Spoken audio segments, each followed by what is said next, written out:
गणेश बंडू हुबाळे वय 40 व पत्नी स्वाती गणेश हुबाळे वय 34 या दाम्पत्याचा विवाह 13 वर्षांपूर्वी झाला होता. तसा हा त्यांचा प्रेम विवाहच होता. गणेश हुबाळे हा शनिवार पेठ येथील सोन्या मारुती चौकात राहतो.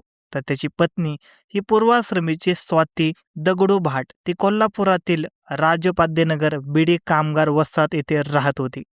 गंगावेश येथील एका जवळच्या नात्यातील माध्यमातून या दोघांची ओळख झाली होती. पुढे या ओळखीचे रूपांतर प्रेमात झाले आणि दोघांनी विवाह केला. खरे तर या लग्नाला स्वातीच्या घरच्यांचा विरोध होता, पण या दोघांनी पळून जाऊन दिनांक 16 ऑगस्ट 2012 रोजी विवाह केला. गणेश मेहनती होता. त्याचा बिंदू चौकात फेटे विक्रीचा व्यवसाय आहे. या व्यवसायामुळे राजकीय सभा, राजकीय कार्यक्रम यामध्ये तो नेत्यांना फेटे बांधत असे. यातून त्याची राजकीय वर्तुळात उठबस होऊ लागली.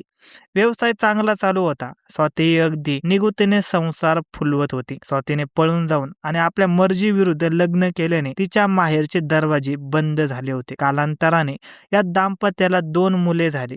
पहिली मुलगी सध्या 12 वर्षाची असून त्यानंतर 3 वर्षांनी मुलगा झाला आहे. स्वाती गणेशचा संसार फुलला आहे.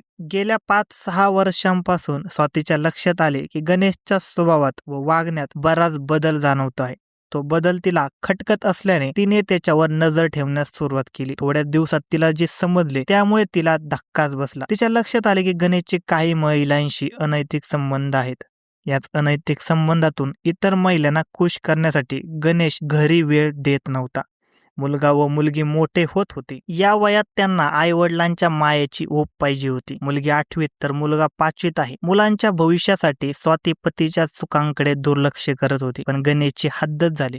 एकामागून एक प्रकरणे बाहेर येतच गेली. गणेशने गळ्यातील सोन्याची चैन व आंबेवाडी येथील प्लॉट विकल्याची बातमी समजली. इतकेच नाही तर गणेश हा त्याच्या फेट्याच्या दुकानात तरुणींशी अश्लील चाळे करत होता. दुकानातील सीसीटीव्ही कॅमेऱ्यात त्याच्या चाळ्यांचे चित्रीकरण झाले होते. यातील एक व्हिडिओ स्वातीच्या हाती लागला. साऱ्या गोष्टीने सीमा ओलांडली होती. घरात नवरा बायकोमध्ये भांडणे होऊ लागले. दिनांक 7 फेब्रुवारी 2026 रोजी सर्व पुरावे दाखवत गळ्यातील चैन व आंबेवाडी येथील प्लॉट याबाबत तिने त्याच्याकडे विचारणा केली. तिने थेटच विचारणा केली. पुरावे दाखले त्यामुळे त्याला काही सुद्धा बोलता येईना. त्याचा आवाज बंद झाला. आपण काहीच उत्तर देऊ शकत नाही हे लक्षात आल्याने तो चिडला. तुम्हाला कोण विचारणार असे म्हणत तो तिच्या अंगावर धावून गेला. त्याने रागारागाने पत्नीला मारहाण करत करकचून तिचा गळा दाबला. त्या मारहाणीत व गळा दाबल्याने स्वाती जखमी झाली. तिचा श्वास गुदमरला होता. तिला धड बोलता देखील येत नव्हते. ती निश्चित पडली तेव्हा गणेश गायब झाला. घरात स्वाती निश्चित पडली आहे ही माहिती स्वातीच्या माहेरच्या लोकांना समजली. नवरा बायकोत भांडणे झाले असून तिला पतीने मारहाण केली असून तो पसार झाला हे समजतात तिचे नातेवाईक लक्ष्मीपुरी पोलीस ठाण्यात गेले. त्याला शोधून काढा अशी मागणी करू लागले.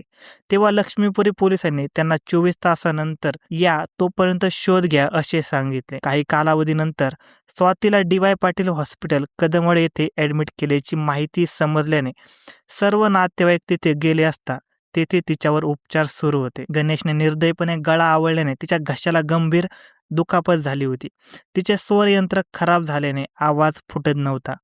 तरीही तिने मोडक्या तोडक्या शब्दात मला मारहाण एवढेच शब्द उच्चारले. हे ऐकून व पाहून नातेवाईक संतप्त झाले होते. दिवसेंदिवस स्वातीची तब्येत खालावू लागली आणि 16 फेब्रुवारी 2026 रोजी दुपारी ती मरण पावली. गणेश हुबाळेला ही माहिती समजल्याने तो अटकेच्या भीतीने पळून जाण्याच्या तयारीत होता. इकडे नातेवाईकांनी पुन्हा लक्ष्मीपुरी पोलीस ठाण्यात आवारात गर्दी करत गणेश हुबाळेला अटक केली जात नाही तोपर्यंत स्वातीचा मृतदेह ताब्यात घेतला जाणार नाही असा पवित्रा घेतला. शेवटी लक्ष्मीपुरी पोलीस व गुन्हे अन्वेषणाचे पोलीस निरीक्षक यांना खबऱ्याकडून माहिती मिळाली की गणेश हुबाळे पळून जाण्याच्या तयारीत असून तो CPR हॉस्पिटल जवळील एका हॉटेलच्या मागील भागात लपला आहे. ही माहिती मिळताच गुन्हे अन्वेषण शाखेच्या पथकाने तातडीने हालचाल केल्या आणि